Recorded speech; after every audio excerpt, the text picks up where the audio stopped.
Mate, if you ain't getting this one, then this one's for you. What's going on, guys, and welcome back to EME TV, and welcome to another video. And as you can tell by the title, we're actually doing a car unveil. We got a new car day today on the channel. Now, I'll give you a bit of background. So about a month and a half ago, I put a post up on Instagram. I'll put the post up on the screen now if I can find it, that I was looking for a car with a budget of £20,000, and what I was looking for was a sensible, emphasis on sensible, daily driver. Now, this is actually a car for my missus. It's actually replacing her Peugeot 207, which, believe it or not, is one of the best performing videos on my channel so far. If you haven't watched that and how I obviously got that and so on, don't hesitate to go and watch that video anyway. Yep, it's one of the best performing videos. But yes, so it's about time we actually got rid of that Peugeot. Had it for almost 3 years. Thought we could do with being upgraded. So I said, you know what, budget of 20,000, what can we possibly get out there? Now, this car for me ticks all of those boxes. In the budget of 20,000, very, very sensible, good on fuel. And with that being said, being good on fuel and very, very sensible, I've gone for a diesel. Without further ado, guys, I'm going to turn the camera around. I'm going to show you guys the new car that me and my missus went with, and you guys let me know in the comments what your thoughts are on this. But yeah, let's go.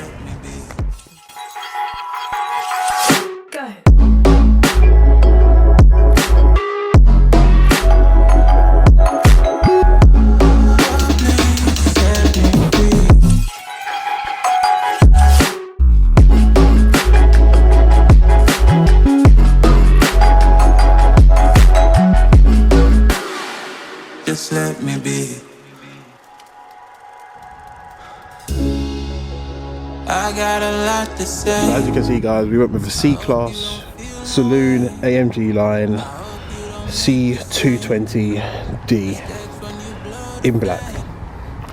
Now, this car for me ticked every single box for what we were looking for, in terms of, obviously, it looks really nice, it's reliable, it's really, really good on fuel, which I'll speak about in a minute, and it was within the budget of £20,000. Why our budget was £20,000 is because, one, we chose to finance this, we didn't pay outright for the car, and two, the monthly payments that we were gonna pay, we wanted it to be under a certain figure, and we have achieved that with how we obviously got this car as well, because we didn't go through the usual route of actually going to the car dealership and using their funding. We actually used a company called Magnitude Finance, which I'm sure a lot of people know about if you watch fellow big YouTubers out there who are obviously advocates for people like Magnitude Finance, and brokers out there who can get you cheaper rates. So we did use them, and they got us a tremendous great deal from a broker, or from a lender, for this car. Now, this car for me, one, I think with the C-Classes, black is the best colour. Me and Mrs. narrowed it down to black or grey, and we chose a black one.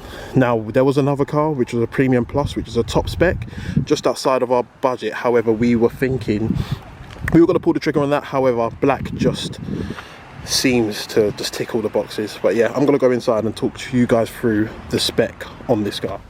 To be fair, guys, I don't think there's much to talk about. As we went with, as I said earlier, we went with a base spec AMG line. You don't get that many, well, you do get the normal stuff which you would expect to get in a car of Mercedes caliber, which is, of course, you get sort of you've got your cruise control, you've got your heated seats, you've got your electric fog mirrors. That's got this on this car, but I don't know if that was an optional extra. I don't think this car has start-stop. I believe this finish in the center console with this sort of black wooden finish is an optional extra. So most of the ones we saw had the sort of gloss black finish. My missus preferred this finish, and so did I, to be fair, because it does look decent. I don't know if all the C-Classes come with a clock as well. I know the clock is something for sort of the S-Class, E-Classes, they always have the clock, but didn't know the C-Classes came with that, so that was obviously good to have as well. Got a little space here, compartmental space, storage space, whatever that is. But yeah, apart from that, it's pretty basic in here. We've obviously got the basic sound system, the basic, we don't have the electric memorable seats, which you get in sort of the Premium and Premium Pluses. I believe in the Premium Plus as well, you get the upgraded sound system. What sound system do they use? Is it Bang & Olufsen? I think it's Bang & Olufsen. I hope it's Bang & Olufsen, because then I'd look like an idiot. But yeah, you get the upgraded sound systems, and yeah, but apart from that, the car was really, really good. And obviously, as I said, this car ticked all the boxes for reliability, good on fuel, and within our price point. and obviously looks lovely. It's good to it's obviously a big upgrade. My missus before this had the Peugeot 207, as a lot of you will know who have watched the videos, and we had a tremendous amount of issues with that, spent a lot of money on that, bought that car for £1,000 about 3 years ago, and probably put in terms of bills almost double that in terms of things that we had to fix over the years. One time the clutch went, I had to pay 600 quid, and that was a semi-automatic car. So it's obviously great to have a car that she can obviously drive, and we can drive, and sort of have no fears about it going wrong. Of course, taking out a finance, we've got the relevant things such as gap insurance, warranty, service package as well with the car, to just give us that sort of peace of mind. I know a lot of people don't sort of take out gap insurance and warranty with friends I've spoken to with sort of their finance packages, but I wouldn't take out a car on finance without getting all of those. So I could drive my car, peace of mind, anything breaks, my gearbox can go, my engine can go, but I know since I've paid a little bit extra that they're gonna sort that out for me. But yeah guys, the car price, the car was £19,000. We bought it from Car Shop Manchester. I believe it was probably the cheapest black 67 plate saloon on the market. And they had two cars we were interested in as well. I said earlier, me and my missus narrowed it down to black or grey. The other car that they had was a Premium Plus grey, which was up for around 22.5. Obviously the finance on that was a bit more, because since it's a higher spec, the depreciation on it over the years is obviously a lot less, so you're paying more on the interest side of things in terms of your monthly payments. And yeah, we just thought, you know what, we preferred the black. However, we couldn't find a black premium. We couldn't find a black car with a premium package, which we would have preferred the premium package, because we would have paid a bit extra for that. The Premium Plus was slightly out of our budget, but hey ho, we still got a decent car for the price that we paid. And to be fair, we pay for this car, we pay very, very well. Our monthly payments are very, very cheap. If you guys are interested in knowing what our monthly payments are, I'll do a video on, you know, with the finance we pay and how I sort of got the quote that I did and so on and so forth. If you guys are interested in that, drop a comment down below. But yeah guys, that's about it. C-Class on the channel. You guys let me know if you want me to do more content on it. If you do, I will do. But if not, I'll stick to my usual stuff with sort of my hatchbacks and cars under £1,000, and most importantly my Hondas and so on and so forth. Now, talking about fuel, good on fuel and being efficient. Now, obviously this is a C220D, so we've got the I think it's a 2.2 litre or 2.1 litre, 2.2 litre diesel engine. Now, we did a trip to London, and I managed to average 50 miles per gallon, which was absolutely ridiculous. Like, I've obviously with my FN2, I rarely get over like 30. By the way though, in talking about my FN2, I recently did a video about servicing it, and since I've serviced it, obviously reset the clocks and everything, and I've done about maybe 100 miles, and I'm averaging almost 36 miles to the gallon, which is the highest I've ever averaged on my FN2 in the 9 months of ownership that I've had it. I've always been around the 24 and in town, and then obviously on motorway I average about 28 to 30. Never been over 30, and this is the first time, and I'm like, what the hell? So if you guys are out there and you've got an FN2 that you can't for some reason you can't seem to pass the 30 miles per gallon, try a service out if you haven't done for a while, and see if that helps it out. Because for some reason, I don't know if it was the service, but for some reason I'm averaging over 30 miles per gallon on my FN2. Oh, how am I talking about Hondas when I'm in a Mercedes trying to unveil this? But yeah, this car's been brilliant. I think in this you've got on the steering wheel as well, you've got the little talk buttons or voice buttons, so voice activation I think it's got. Don't know if that was an extra, that might have been. Got the normal screen of course, which comes as standard.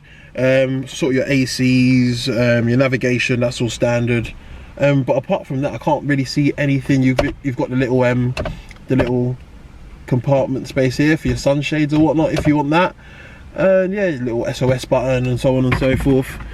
It would have been good for me to get a little spec check up or do a little HPI check that shows me everything, but unfortunately I haven't done for this video because I'm a disorganized idiot. But unorganized idiot. But hey ho, guys, bear with me. I'm still kind of new to this YouTube stuff, I think. I mean, I've done over 50 videos yet, but you would probably think that I should know what I'm doing by now, but I still don't. I just wing it. But yeah, guys, thanks a lot for tuning in to me winging it, by the way. But yeah, you got your cup holders here. To be fair, auto lights. Everything seems to. I don't know if this is standard, but I'm just literally talking through everything that I can sort of see. But yeah, no. But guys, yeah, obviously this is a big upgrade from the Peugeot 207, something that we're happy with. And yeah, after this video, there'll probably be a first drive video if you guys are interested in that. Please do let me know below. But without further ado, I'm gonna go because I'm actually rushing off to go and do something now. But guys, thanks a lot for tuning in and watching. As always, appreciate the support. Please like, subscribe and comment if you haven't done so below, and let me know as well, most importantly, what would you guys be picking for a sensible, emphasis on sensible, daily driver for £20,000? You guys let me know. Me and my missus chose this. It was sort of me pushing it because I said, you know what, for everything that we want it for, I think this is probably going to be our best bet. And she, actually, the car that she proposed to me at first was a BMW 4 Series Grand Coupe. Now, she wanted that in black. She loved how it looked. But I told her, look, what do you prefer, the exterior or the interior? The interior on Mercedes is better than the exterior. The interior on Mercedes is better than the interior on BMWs. Fact. Anybody arguing with me, get in the comments down below. Exterior, it's a bit, some people prefer BMW, some people prefer Mercedes. Me personally, I prefer Mercedes. She preferred the exterior of the BMW, but loved this interior and loved the black colour on the C-Class, and she therefore chose to get this as well. So you guys let me know as well, for £20,000, what would you guys pick for a sensible daily? Don't be shouting C63s and so on and so forth, because sensible, something that you can get for over 40 miles per gallon on. So you guys get those comments in and let me know. But yeah, guys, thanks a lot for watching. Stay tuned for more content to come. Please like, comment and subscribe if you haven't done so already, and I will see you guys on the next one. Peace. Mate, if you ain't getting this one, then this one's for you.